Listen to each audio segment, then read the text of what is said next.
अगर आप for the first time आए हो तो मेरा नाम अदिति है। पेपर 1 प्लस पेपर 2 दोनों कंप्यूटर साइंस आप लोगों के लिए लेके आती हूँ। आप सब लोगों को एक गुड न्यूज़ देनी है। गुड न्यूज़ ये है कि अपनी 100K की फैमिली हो गई है और कल से रेगुलरली बच्चों का हमको कंग्रेचुलेट करने के लिए कॉल आ रहा है। साथ ही साथ दिसंबर का बैच कभी आएगा, दिसंबर का बैच कभी आएगा, कल कॉमेंट्स भी देख सकते हो आप सब बच्चे।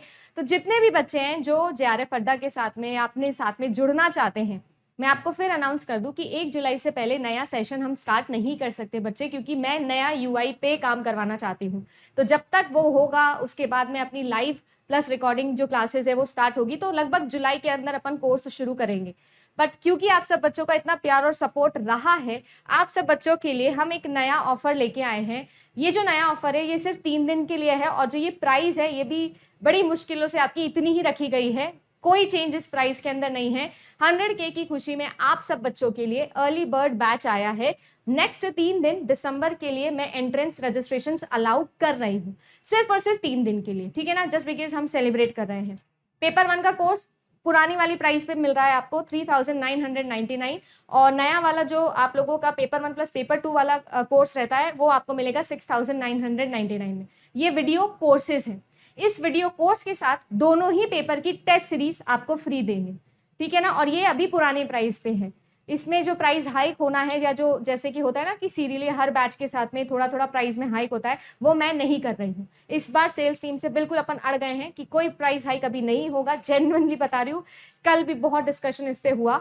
17 जून तक, ठीक है ना, 17 जून तक ये ऑफर रहेगा 11:55 रात को। उसके बाद में अपन इसमें एनरोलमेंट अलाउ आपको नहीं करेगी टीम, ठीक है ना। तो कोर्स प्लस टेस्ट सीरीज आप ले सकते हो। इसमें मिलेगा आपको नया ही कोर्स जो शुरू होगा जुलाई से, तो ये मैं पहले ही क्लियर कर दूं, ठीक है ना। जुलाई से ही शुरू होगा कोर्स और वही आप लोगों के सारे फीचर्स मैंने यहाँ लिख दिए हैं। आपको जो है वो कोर्स मिलेगा इस तरीके से कि आपकी जो रिकॉर्डिंग क्लासेस है वो 4 क्लास पर वीक होगी और जो 2 क्लासेस है वो आप लोगों की लाइव होगी। ये मैं अनाउंस कर रही हूँ पहले से ही। कोई डाउट है, कोई क्वेश्चन हो आपके दिमाग में तो हेल्पलाइन नंबर पे कॉल करके आराम से संतुष्ट हो जाना, कंटेंट देखना, उसके बाद ही आगे बढ़ना।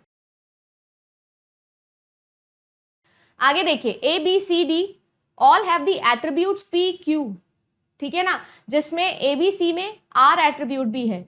तो D की प्रोबेबिलिटी बताइए कि क्या उसके अंदर एट्रीब्यूट R होने की होने वाली है। Therefore D probably has an attribute R।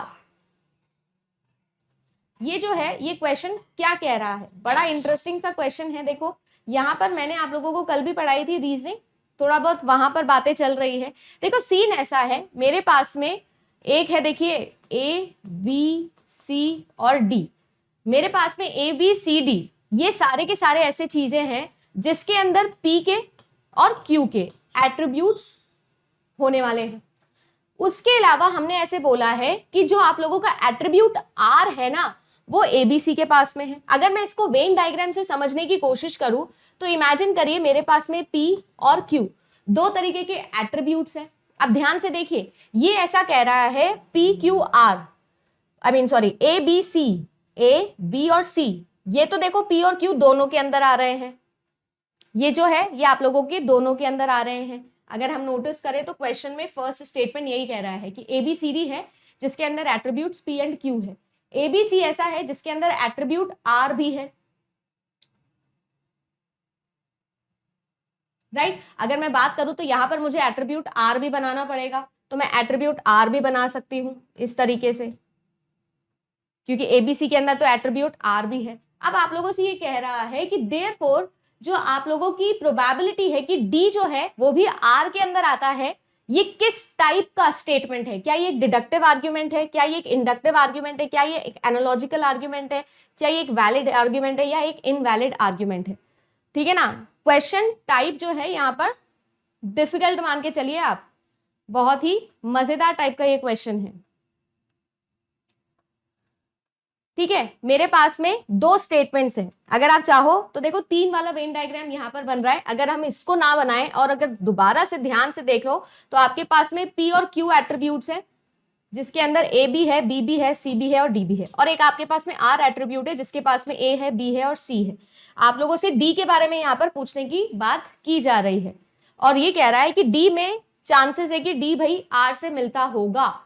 अब मुझे एक चीज बताओ, अगर ABC D के ही भाई रिश्तेदार हैं और इनके अंदर R के एट्रीब्यूट्स हैं, हम एक बोल रहे हैं कि जो डी है वो भी एक ही ग्रुप के अंदर बिलोंग कर रहा है, तो हो सकता है कि इसके अंदर भी चांसेस हो कि डी के अंदर भी आर वाले एट्रीब्यूट्स हो।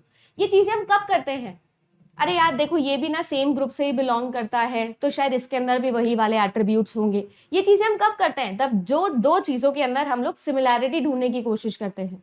जब दो चीजों के अंदर हम सिमिलैरिटी ढूंढते हैं, जिसको हम लोग कहते हैं एनालॉजी। हम क्या बोलते हैं इसे, एनालॉजी। तो क्या हम यहाँ पर ये बोल सकते हैं कि यहाँ पर एनालॉजिकल स्टेटमेंट तो हो गया है, और दूसरा बात यहाँ पर एकदम स्ट्रेट फॉरवर्ड आंसर आपको मिल जाएगा एक कीवर्ड से, ठीक है। और मैं बहुत ज्यादा खुश हूं कि मस्तानी जो है इन्होंने बिल्कुल एग्जैक्ट वर्ड पकड़ा है। यहां पर लिखा हुआ है प्रोबेबल, और अगर आप लोगों को याद हो तो आज भी जाके देख लेना, टाइप्स ऑफ आर्ग्यूमेंट जब पढ़ाए थे तो दो तरीके के आर्ग्यूमेंट्स पढ़ाए थे, डिडक्टिव और इंडक्टिव। और मैंने आपको बताया था जब सर्टेन वर्ड कीवर्ड यूज हो, सर्टेनिटी के साथ में, 100% गारंटी के साथ में कोई चीज यूज हो, तो उसे हम लोग डिडक्टिव कहते हैं। और जो चीजें प्रोबेबिलिटी के साथ में यूज हो, जिसमें प्रोबेबल वर्ड यूज हो, ये कीवर्ड प्रोबेबल आ जाए, वो कैसे होते हैं, इंडक्टिव होते हैं। यानी करेक्ट आंसर आपका ऑप्शन नंबर ए, बी और सी हो जाएगा।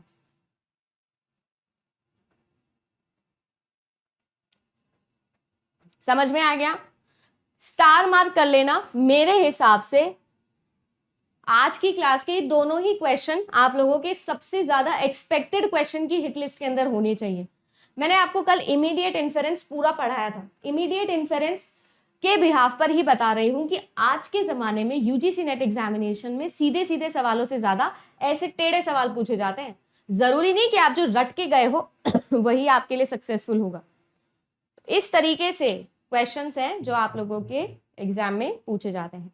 स्टार मार्क करिए और वर्ड्स ढूंढना, कीवर्ड्स के थ्रू पढ़ाई करना शुरू करो।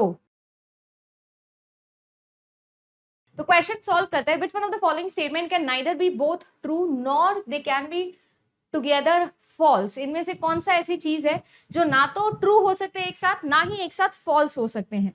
अब अगर आप लोगों को कल का याद हो तो हम लोगों ने 4 रिलेशनशिप्स पढ़े थे, और उन 4 रिलेशनशिप्स में से आप लोगों को याद हो तो शिल्पा शेट्टी और शमिता शेट्टी जी को बुलाया था जब हम लोगों ने सब कॉन्ट्रेरी और कॉन्ट्रेरी इन दोनों की बात करी थी। जब मैंने बात करी थी कॉन्ट्रेरी की, तो मैंने आप लोगों से ये भी पूछा था कि कॉन्ट्रेरी किस किस के बीच में होता है। तो आप सभी लोगों को याद है कि मैम ऑल और नो के बीच में कॉन्ट्रेरी होता है, और अगर सब कॉन्ट्रेरी की बात करूं तो सम और आप लोगों का सम नॉट, राइट, इनके बीच में होता है सब कॉन्ट्रेरी। अब अगर हम बात करें तो आप लोगों के लिए यहाँ पर कॉन्ट्रेरी का क्या गेम था, कॉन्ट्रेरी ऐसे बोल सकता था कि मैं जो है वो एक साथ ट्रू नहीं हो सकता, बट हम लोग एक साथ में फॉल्स हो सकते हैं। और जो सब कॉन्ट्ररी था वो इसका बिल्कुल ऑपोजिट बोलता था। ये क्या कहता था, ये ऐसे बोलता था कि मैं जो हूं वो एक साथ फॉल्स तो हो सकता हूं, बट मैं एक साथ ट्रू नहीं हो सकता। क्या ये सही बात बोली है मैंने? नहीं, मैं उल्टी बोली हूँ। ट्रू एक साथ हो सकते हो, फॉल्स नहीं हो सकते। यानी कि जो कॉन्ट्ररी बोलता है उसका बिल्कुल ऑपोजिट बोलने का काम किसका था, आपके सब कॉन्ट्ररी का था। अब यहां पर आपसे यही पूछा हुआ है कि ना तो दोनों एक साथ ट्रू हो सकते हैं, ना ही एक साथ फॉल्स हो सकते हैं। यानी कुल मिला के अगर मैं आप लोगों से बात करूं तो अगर ए है तो आप लोगों के लिए ई नहीं हो सकता, अगर मैं आपके लिए ओ लूं तो आप लोगों के लिए आई नहीं हो सकता। ये दोनों ही नहीं हो सकते हैं। देखो लिखा है all bread is nutritious, some bread is nutritious, some bread is not nutritious and no bread is nutritious। सोच के देखिएगा, अगर मैं ए को और डी को ले लूंगी तो मेरे पास में कॉन्ट्रेरी रिलेशनशिप मिल जाएगा जो मैं नहीं ले सकती, यानी कि ए और डी साथ में नहीं लिया जा सकता। अगर मैं बी और डी की बात करूं, सॉरी बी और सी की बात करूं, तो बी और सी को भी नहीं ले सकती, नहीं तो सब कॉन्ट्रेरी रिलेशनशिप बन जाएगा। तो बी और सी तो वैसे भी एक साथ कहीं पर दिए भी नहीं है मैम। आपकी बात आ रही है ए और बी की, यानी कि ऑल ब्रेड इज न्यूट्रिशियस और सम ब्रेड इज न्यूट्रिशियस लिखा हुआ है। अब देखो बात ऐसी है, जब भी ऐसे वाले क्वेश्चन सॉल्व करने थे तो मैम हमने बताया था कि भाई ए ई आई ओ यू को बुलाना है। जब ए ई आई ओ यू बुलाना था तो आप लोगों को पता है कि ऑल का और आई का, इन दोनों का रिलेशनशिप कैसा होता है, शिल्पा शेट्टी और शमिता शेट्टी वाला। अब दोनों शेट्टी ने क्या डिसाइड किया था कि अगर मैं ट्रू बोलूंगी तो तू भी ट्रू हो जाएगा, यानी कि ऑप्शन नंबर 1 भी गलत हो गया। बोला हुआ है कि दोनों जो है वो एक साथ ट्रू नहीं हो सकते। दोनों जो है वो एक साथ ट्रू नहीं हो सकते, तो ऑप्शन नंबर 1 भी कट गया। अब बच गया ऑप्शन नंबर ए और सी। अब देखो ए और सी को ध्यान से देखेगा, ए और सी के अंदर आ रहा है ऑल, यानी कि ए वाला रिलेशनशिप है, और सम नॉट आ रहा है, यानी कि आप लोगों का क्या रिलेशन है, ओ वाला रिलेशन है, यानी कॉन्ट्रेडिक्टरी वाला रिलेशन है। तो ये बात बिल्कुल सही है, क्या जो कॉन्ट्रेडिक्टरी है वो बिल्कुल सही बात है, एक दूसरे के कंप्लीटली ऑपोजिट होते हैं, दोनों कभी भी एक जैसे नेचर के हो ही नहीं सकते, दोनों साथ में ट्रू या साथ में फॉल्स हो ही नहीं सकते, क्योंकि एक जो बोलता है दूसरे वाला उसका बिल्कुल ऑपोजिट बोलता है, दूसरे वाला जो है वो बिल्कुल उसके ऑपोजिट बोलता है। क्वेश्चंस देखेंगे, सबसे पहला क्वेश्चन ही आप लोगों के लिए 2023 का लगा दिया है। देखो क्या कह रहा है question, no aeroplanes are electrical vehicles, all non electrical vehicles are non aeroplanes. फिर कह रहा है no electrical vehicles are aeroplanes, then आपसे कह रहा है all aeroplanes are non electrical vehicle. सबसे पहले एक बात मुझे बताना कि यहाँ पर ऑल नॉन इलेक्ट्रिकल और नॉन एरोप्लेन्स वाली बात हो गई, यहाँ पर एरोप्लेन्स और इलेक्ट्रिकल व्हीकल्स वाली बात हो गई, इलेक्ट्रिकल व्हीकल्स और एरोप्लेन्स वाली बात हो गई, यानी कुल मिला के एक बार ए को देखो, ये नो ये भी नो, क्वालिटी चेंज नहीं हुई, पर जो मैम आप लोगों का सब्जेक्ट था वो अब आप लोगों का प्रेडिकेट बन गया है, और जो आप लोगों का प्रेडिकेट था वो आप लोगों का सब्जेक्ट बन गया है, और वो भी किस कैटेगरी में, ई की कैटेगरी में। क्या ये कन्वर्स है, क्या ये कन्वर्स है, यानी कि ए के साथ में सी की जोड़ी बनेगी क्या, क्या ए के साथ में सी की जोड़ी बनेगी क्या? अगर ए के साथ में सी की जोड़ी बनेगी तो यहाँ पर ए मिसिंग है, सी है, यहाँ पर ए है पर बी साथ में आ रहा है, यहाँ पर बी और डी है, मुझे नहीं पता क्योंकि मुझे तो ए और सी चाहिए था।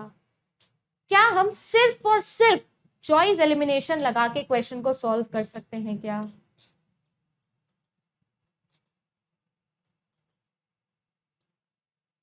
क्या सिर्फ और सिर्फ चॉइस एलिमिनेशन लगा के हम लोग कर सकते हैं क्या?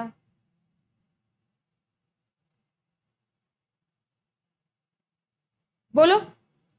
मैंने यहाँ पर और कुछ नहीं किया है, कोई तीन जाम करना ही नहीं, ज्यादा पंचायती करने की जरूरत ही नहीं है, चुपचाप दिख रहा है कन्वर्जन है कर दिया। अच्छा इसके अलावा भी देखो यहाँ पर आप सभी लोगों से ये कह रहा है all aeroplanes are non electrical vehicles. अगर आप देखो तो नो का ऑल किया है, यानी क्वालिटी में चेंज किया है, एरोप्लेन्स का एरोप्लेन्स ही रखा है, पर जो प्रेडिकेट था उसका उल्टा कर दिया है, यानी मैम यहाँ पर क्या हुआ है, ऑबवर्जन हुआ है। और मैम आपका जो नो है उसका ऑबवर्जन भी क्या होता है, वैलिड होता है। ऑबवर्जन तो मैम सभी का वैलिड होता है, यानी कि आप लोगों को जो ये डी मिला है जोड़ीदार ए और सी के साथ में, ये भी सही है, इनकी जोड़ी भी रब ने ही बनाई थी।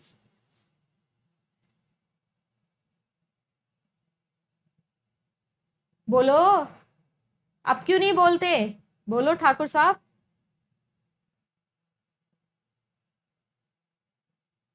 बोलो बोलो, अरे बोलो, फटाफट से थम्स अप हो जाना चाहिए अगर हमारा आंसर सही आया है तो। All man who understand womens are potentially perfect husband, ये देखिए शादी.com चल रहा है यहाँ पे। All potential perfect husbands are men of infinite patience, ये तो भैया बहुत डिटेल बात हो गई है, कुछ लोग रिलेट भी कर पाएंगे। Therefore, some men of infinite patience are men who understand women.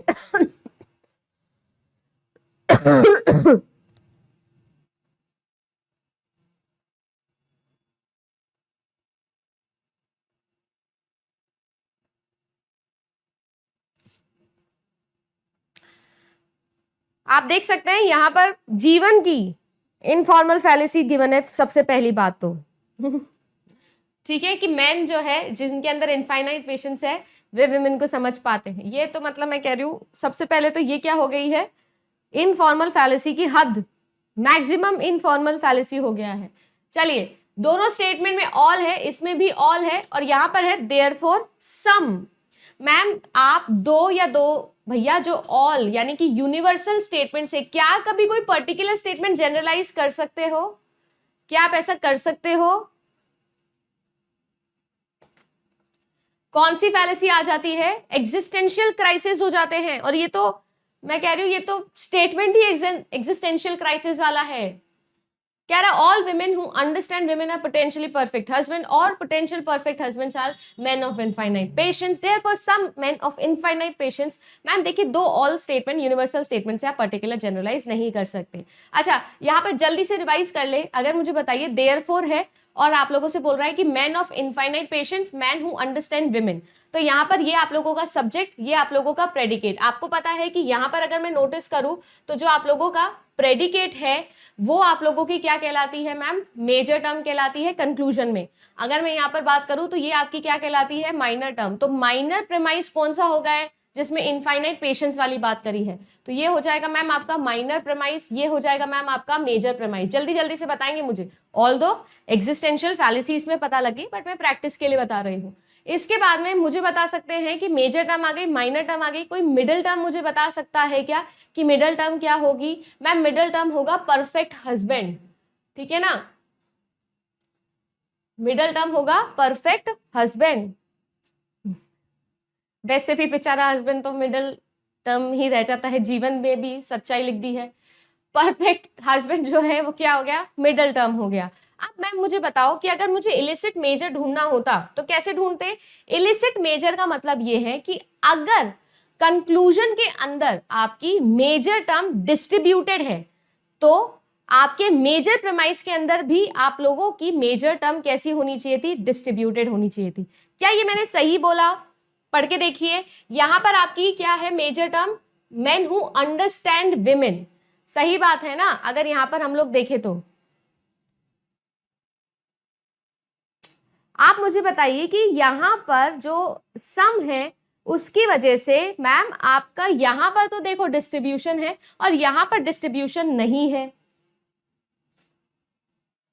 आप बताइए मुझे, इलिसिट मेजर क्या कहता था? जो मैं स्टेटमेंट बोल रही हूं सही बोल रही हूं ना, कि अगर मेरी मेजर टर्म डिस्ट्रीब्यूटेड है, मतलब मेजर टर्म तो कंक्लूजन से निकाले हो, अगर कंक्लूजन में वो डिस्ट्रीब्यूटेड है तो वो मेरे मेजर प्रेमाइस में भी डिस्ट्रीब्यूटेड होनी चाहिए थी। यहां पर नहीं है, वहां पर है, कोई फर्क नहीं पड़ेगा। इलिसिट माइनर में उल्टा, अगर माइनर टर्म डिस्ट्रीब्यूटेड है आपके कंक्लूजन के अंदर तो माइनर प्रेमाइस भी क्या होना चाहिए था, डिस्ट्रीब्यूशन होना चाहिए था। पर यहां पर वो भी कोई दिक्कत नहीं है। आगे देखो, अनडिस्ट्रीब्यूटेड मिडिल टर्म, आपके मेजर प्रेमाइस और माइनर प्रेमाइस दोनों में से किसी एक में एटलीस्ट आपकी मिडिल टर्म डिस्ट्रीब्यूटेड होनी चाहिए फॉर ऑल आर्ग्यूमेंट्स। यहां पर देखिए जी, ऑल है, यहां नीचे देखिए ऑल है, मेरी मिडिल टर्म है क्या मैम? यस, माइनर प्रेमाइस में आप देखो तो मिडिल टर्म डिस्ट्रीब्यूटेड है, तो ये तीनों में तो प्रॉब्लम नहीं है, सिर्फ और सिर्फ एग्जिस्टेंशियल फैलेसी जो है वो यहां पर मैम आ रही है।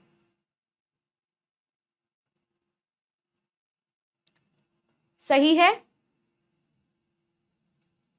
याद रखेंगे क्या इस चीज को? बहुत ही बढ़िया बात है। Which one of the following type of fallacy is called as fallacy of relevance?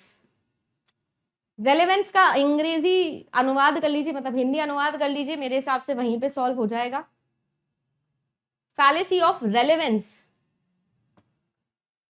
देखिए आपको यहाँ पर मैं 4 टाइप या 4 डोमेन है जो हम पढ़ सकते हैं। फैलेसी ऑफ रेफरेंस, एक होता है आप लोगों का fallacy of induction, फैलेसीज of pre assumptions और फैलेसी ऑफ एम्बिग्यूटी। ऐसे 4 डोमेन्स है जो हम पढ़ते हैं और उसमें अलग अलग टाइप की फैलेसी पढ़ते हैं। फैलेसी ऑफ रेलेवेंस का क्या मतलब होता है? चीजों को डिस्ट्रैक्ट करके समझना, है ना। हमको जो चीज रेलेवेंट लगती है, हमको जो चीज स्ट्रॉन्ग लगती है, जो हमारे बिलीव्स होते हैं उसके बिहाफ पर हम कंक्लूजन को सही मान ले, जिसी चीज को हम अपील टू फोर्स भी कहते हैं। अपील टू फोर्स जो है वो आप लोगों का फैलेसी ऑफ रेफरेंस के डोमेन के अंदर ही आता है। एक और होता है इमोशनली ब्लैकमेल करके चीजों को समझा देना, इमोशनली ब्लैकमेल करके, है ना। अरे बचपन में करते थे ना मैम, बहुत ज्यादा नहीं मम्मी, बहुत ज्यादा पेट में दर्द हो रही है, कभी सर में दर्द हो रही है, कभी पेट के सर में दर्द हो रही है, बहुत ज्यादा हो रही है, मेरे हिसाब से आज मुझे स्कूल जाना अवॉइड ही करना चाहिए, 8 घंटे 8 पीरियड्स, बहुत ज्यादा मम्मी प्रॉब्लम हो जाएगी। ये जो इमोशनल चीजें आप करते थे, रेलेवेंस जो आप निकालने की कोशिश करते थे, इसे हम लोग कहते थे आपका, ये कौन सी बताई मैंने, इमोशनल वाली बताई। स्ट्रॉमैन है क्या ये? नहीं, ये रेड हियरिंग है जो मैंने अभी आपको बताई। तो सीन ऐसा है, आपको ये चीज याद रखनी है, देखो very very important. Fallacy of reference relevance के अंदर कौन कौन सी आती है? एक तो अपील्स टू इमोशंस आती है, रेड हियरिंग यही वाली होती है, रेड हियरिंग भी यही होती है भाई। इस तरीके से आप जो है मेन मतलब से डिस्ट्रैक्ट कर दो, कुछ और ही बात कर लो, उसे हम लोग फेलिसी ऑफ रेलेवेंस बोलते हैं रेड हियरिंग के अंदर। रेड हियरिंग क्या होता है? अरे आज जो है वो देखिए मुझे ऐसा लग रहा है बादल हो रहे हैं और बारिश होने के ज्यादा चांसेस है, इसलिए मेरे को आज कॉलेज नहीं जाना चाहिए। ये रेड हियरिंग है, आपको कॉलेज जाने का मन ही नहीं था इसलिए आपने बादल ला दिए। ये क्या है? आप लोगों का रेड हियरिंग होता है। हाँ, किडनी में हार्ट अटैक आ गया, बहुत बढ़िया। फिर आर्ग्यूमेंट या फिर आपका एड होमिनेम, ये भी रेलेवेंस के लिए होता है। अपील टू फोर्स और मिसिंग दी पॉइंट, ठीक है, गोल गोल घुमाना किसी बात को। स्ट्रॉमैन भी इसके अंदर ही आती है आपकी, ठीक है। स्ट्रॉमैन क्या होता है? यही करता है, वो भी गोल गोल घुमाता है बातों को। अगर मैं यहां पर बात करूं तो फैलेसी ऑफ इंडक्शन भी होती है, जिसमें आपका अपील टू इग्नोरेंस आता है। फिर इसके अलावा इनएप्रोप्रिएट अथॉरिटी, ठीक है, fallacy of hasty generalisation, false cause fallacy, ये सारी के सारी किसमें आती है? इंडक्शन के अंदर आती है, जिसमें हम एक पर्टिकुलर केस के थ्रू यूनिवर्सल चीज को जनरलाइज करने की बातें करते हैं। फिर कुछ चीजें ऐसी होती है जो प्री अज्यूम्ड होती है, फैलेसी ऑफ प्री अजम्पशन, जैसे कि फैलेसी ऑफ एक्सीडेंट। अरे देखिए प्लेन भी फ्लाई कर रहा है, बर्ड भी फ्लाई कर रहा है, इसका मतलब जो बर्ड है वो भी प्लेन है, या प्लेन जो है वो भी बर्ड है। इस टाइप की बातें करना जो होती है वो आपकी फैलेसी ऑफ प्री अजम्पशन होते हैं। इसके अलावा begging the question, complex question, ये सारे कैसे होते हैं? फैलेसी ऑफ प्रिजम्पशन में आते हैं। और फिर एम्बिग्यूटी होती है। एम्बिग्यूटी मतलब चला के प्रेमाइसिस के थ्रू कंफ्यूजन क्रिएट करना, सो दैट लॉजिक ही गलत हो जाए। लॉजिक में ही घोल है, कंफ्यूजन है। जैसे कि आप लोगों का इक्विवेकेशन, इक्विवेकेशन में क्या होता है? हम सिमिलर वर्ड को यूज करते हैं जिसकी वजह से कंफ्यूजन हो जाता है। फिर हमका एम्पीफोबली, ये भी वही होता है। फिर फैलेसी ऑफ एक्सेंट, एक्सेंट की वजह से भी तो गड़बड़ होती है, तो बहुत ज्यादा कॉमन चीज है। फिर आप लोगों का होता है फैलेसी ऑफ कॉम्पोजिशन, दो या दो से ज्यादा मूर्ख चीजों को जोड़ के हम फैलेसी ऑफ कॉम्पोजिशन बनाते हैं। और फैलेसी ऑफ डिवीजन, कॉम्पोजिशन का उल्टा। अगर आप सभी लोगों को इसके डायरेक्ट एग्जांपल्स चाहिए तो आप लोगों को मैंने ये फॉर्मल फैलेसी और इनफॉर्मल फैलेसी दोनों पढ़ाए हैं। चैनल पे आप जाओगे तो पेपर 1 के अंदर आपको ये चीजें मिल जाएगी। लॉजिकल रीजनिंग की अलग से प्लेलिस्ट बनी है, उसमें ये दिख जाएगा। पेपर 1 के क्रैश कोर्स में भी मैंने ये चीजें अच्छे से डिफाइन की हुई है, आप वहां पर पढ़ सकते हो, ठीक है ना। अच्छा, एक चीज है यहाँ पर, एड होमिनेम। कोई मुझे बता सकता है कि एड होमिनेम में अपन ने कौन सा एग्जाम्पल लिया था?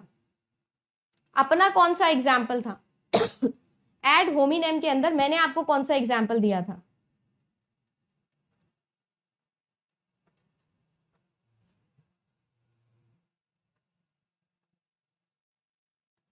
क्या एड होमिनेम में हमने डोनाल्ड ट्रंप वाला एग्जाम्पल लिया था, जो डोनाल्ड ट्रंप फैलेसी कहते हैं हम उसको? क्या वो फैलेसी आप लोगों की एड होमिनेम होती है, जिसके अंदर हम पर्सनल अटैक करते हैं,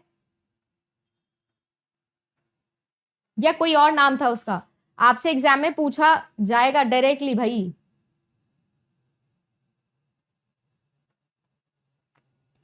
याद है क्या?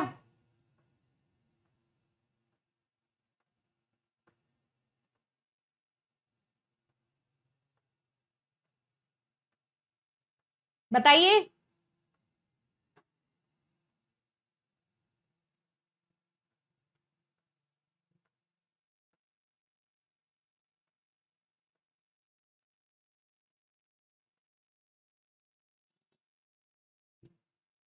बिल्कुल सही, बिल्कुल सही, ठीक है जी। एड होमिनेम जो था उसमें डोनाल्ड ट्रंप वाला एग्जाम्पल हमेशा याद रखना है आप लोगों को, ठीक है। अच्छा, स्ट्रॉमैन वाला याद है क्या किसी को? स्ट्रॉमैन, स्ट्रॉमैन फैलेसी क्या होती है? स्ट्रॉमैन मतलब मिस इंटरप्रेट करना। इमेजिन करिए कि दो लोग आर्ग्यूमेंट कर रहे हैं और आर्ग्यू करते करते आपको सामने वाले का जवाब नहीं आता। जैसे कि आप और आपका भाई बहन बचपन में सिबलिंग्स जब लड़ाई करते थे, तो आपका सिबलिंग अगर आपकी गलती पकड़ रहा है, सही बात बोल रहा है, तो करके आप खत्म कर देते थे बात। या आप क्या करते थे? समझ रहे हो ना, जब आपके पास में आर्ग्यूमेंट का कुछ होता नहीं है, कोई जवाब नहीं होता है ना आपके पास में, तो आप क्या करते हो? मिस इंटरप्रेट करते हो, उसी की बातों को पकड़ने की कोशिश करते हो। अच्छा अच्छा, ये तू बोल रहा है, लुक हु इज टॉकिंग, ये तो उस दिन ये हुआ था, उस दिन ये हुआ था। अगर ऐसी वाली चीजें होती है तो इसे हम लोग स्ट्रॉमैन फैलेसी बोलते हैं, ठीक है जी।